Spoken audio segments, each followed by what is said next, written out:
This is the last chapter, chapter 6. It's applications of integration.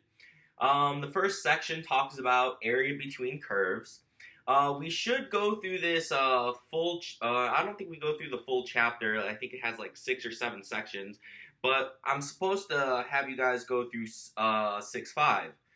We aren't going to do 6.4 or 6.5. We're going to stop at 6.3 because I think that would be too much material to go through by the next test. Okay? 6.4 and 6.5 though are relatively simple to understand if you want to read it on your own. 6.4 talks about the concept of work, and that's a physics idea. Okay, work is the force times the distance. So if you were to, this has nothing, what I'm going to write has nothing to do with this section, just briefly explaining 6.4 and 6.5. So the work is just the integral from x equals a to x equals b. So your starting position to your final position of whatever the force is, it's usually a capital F, times dx. F is force. So if you're going to take physics 1, you'll go through this integral formulation of the work. And like I said, it's a very easy idea to understand. You get a force equation. Sometimes you have to come up with the force equation yourself from physics principles. And then you just integrate it from your starting position to your final position. And then 6.5 is the average value of a function. So the average value of f of x is equal to, you got the integral of f of x dx from a to b, and then all you do is multiply it by 1 over b minus a. It's called the average value of the function. Okay, so like I said, very easy concepts to understand if you know how to take an integral. So this is what we were doing in previous sections, just taking the normal integral, and now all you have to do is multiply it by 1 over b minus a, whatever b and a are. Here, well, all you have to do is integrate whatever this force function is. The difficulty may be if they give you a problem that you have to come up with it yourself, right? So I would encourage you guys to read it, especially if you're going to take physics. Go ahead and give this section a read.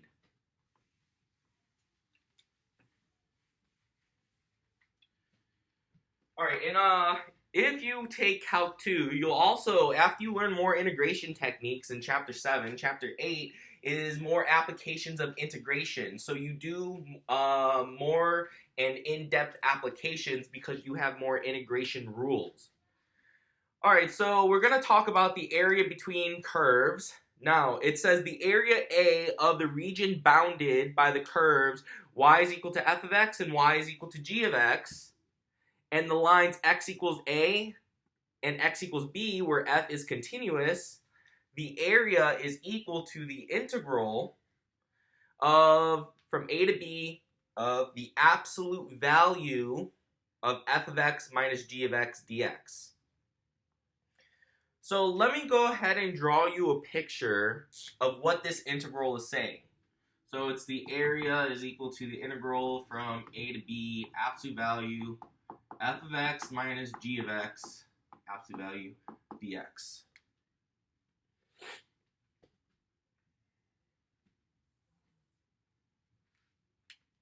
Now, let's make an assumption here. This assumption is going to allow us to get rid of the absolute value bars. This is just like case 1. You could put case 1. Case 1, f of x is greater than or equal to g of x for all x on the interval a to b. Whatever a to b is, let's say a is right here, b is over there. So what this assumption, we're gonna do another case where g of x is smaller than, or is bigger than f of x. What this assumption does right here is, since f of x is bigger than g of x, That means when we do this subtraction, since f of x is bigger than g of x, this is always a positive number. We don't need the absolute value bars in this case. So I'm going to do f of x in red. So it starts here, ends there. So there's f.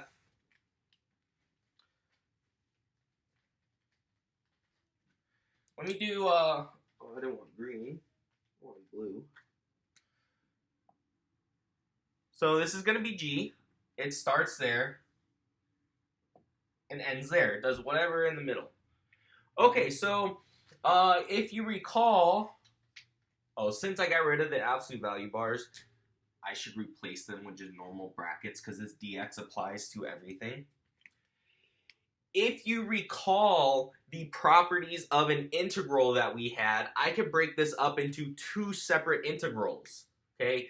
Just based on the properties of an integral, this is equal to the integral to a to b of f of x dx minus the integral from a to b of g of x dx. So what this one is saying is find the area underneath this curve and subtract it from the area underneath this curve. So if I were to find the area underneath the red, let me draw the black lines from A to B. So from A to B. There's my enclosing area. Now the red lines are for the red area. Now, if I were to take the blue area,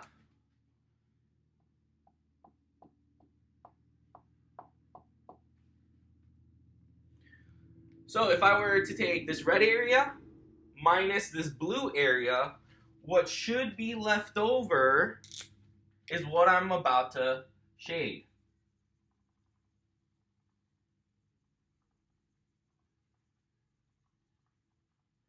This green area right here, that would be your final answer. Okay, so that's what we're looking for. It's the area enclosed between the two curves. So I could get rid of all this blue right here to show you what the actual area that you are finding is. I could get rid of these red streaks.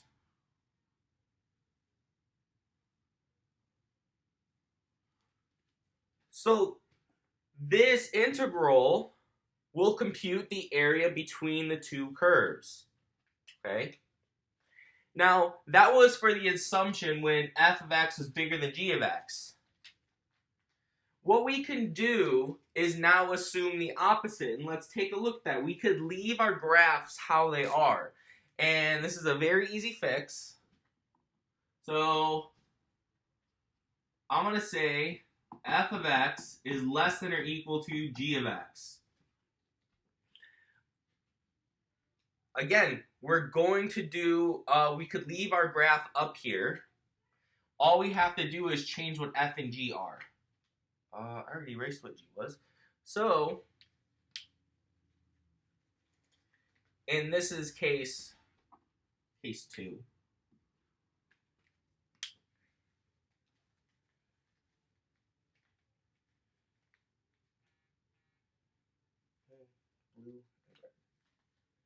Okay, so case 2, now this red one becomes my g of x. This blue one here is my f of x. So if you recall what the area is, the g of x now had a bigger area because f of x is smaller than g of x, or g of x is bigger than f of x, however you want to read it. So when we do this subtraction here, we're going to get a negative number. Our areas can't be negative. You can't go out and measure a floor and get a negative area, or measure a wall and get a negative area.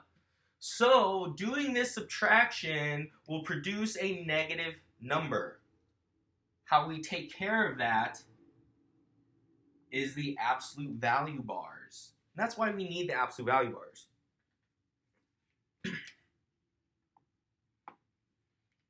So it takes care of when f of x is smaller than g of x. And also when the positive case when f of x is bigger than g of x.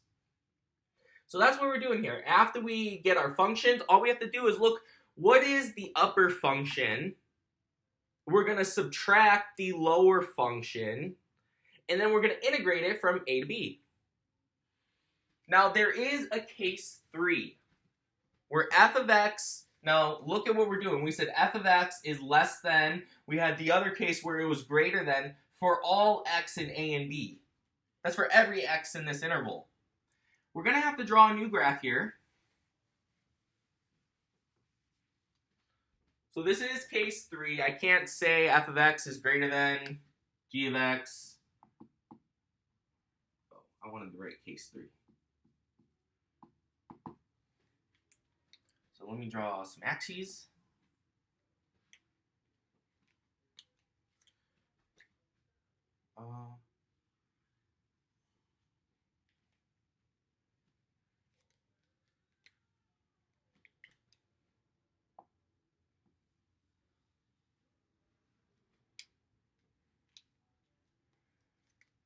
Now let's say A is right here and B is right there.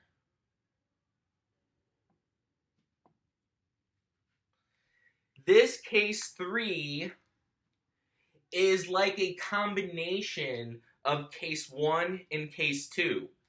If I look from A to this point, we're going to call this point, oh, I didn't label my functions. This one's F. The blue one is G. And then this point right here is C. That intersection point is C. So we want to find the area between the two curves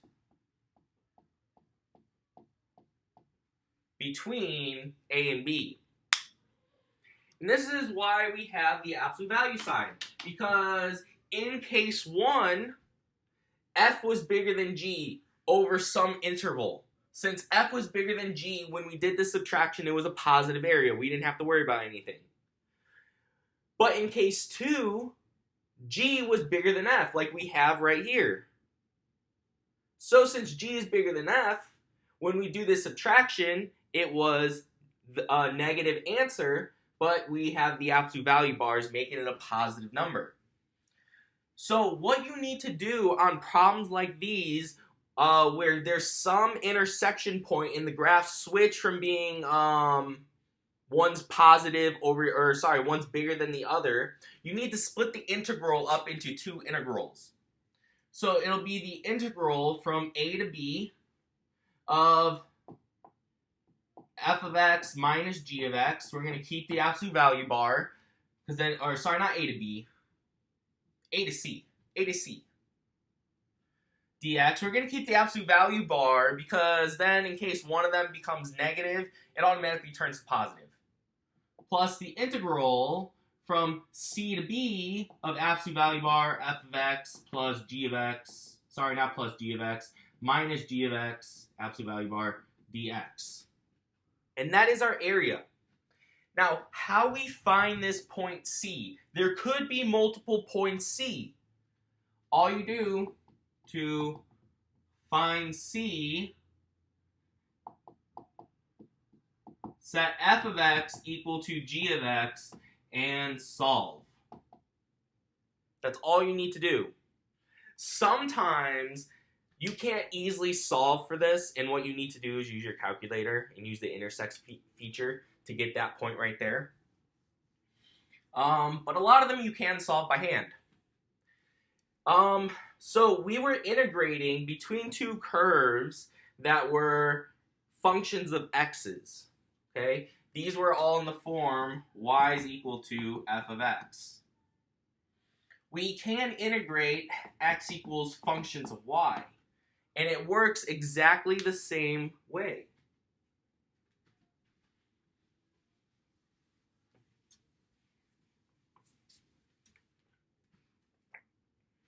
So now if we have a function of y, things are going to look something, there's one curve.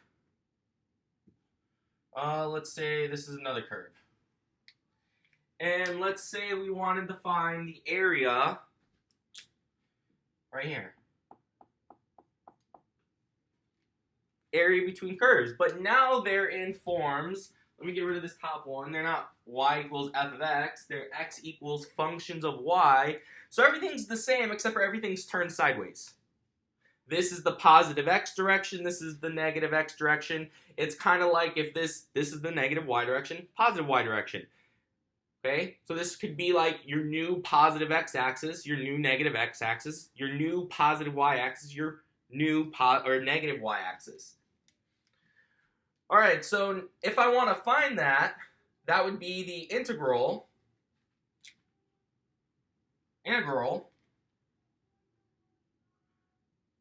from the left function to the right function. From down here, this would be 0, but I just drew it from the origin. Here, I'll leave it like there. So this wouldn't be 0, but normally it's just C to D. Now, when you're doing f of x's, it's the top graph minus the bottom graph, okay? This one would be f of y minus g of y dy, but how to think of this, it's always the right graph. So function on the right minus the function on the left. We could reformulate the other one to say integral to a to b of the function on the top minus the function on the bottom dx, like that. You always want to do the top function minus the bottom function, and I'll show you what I mean when we go through it, when we do examples.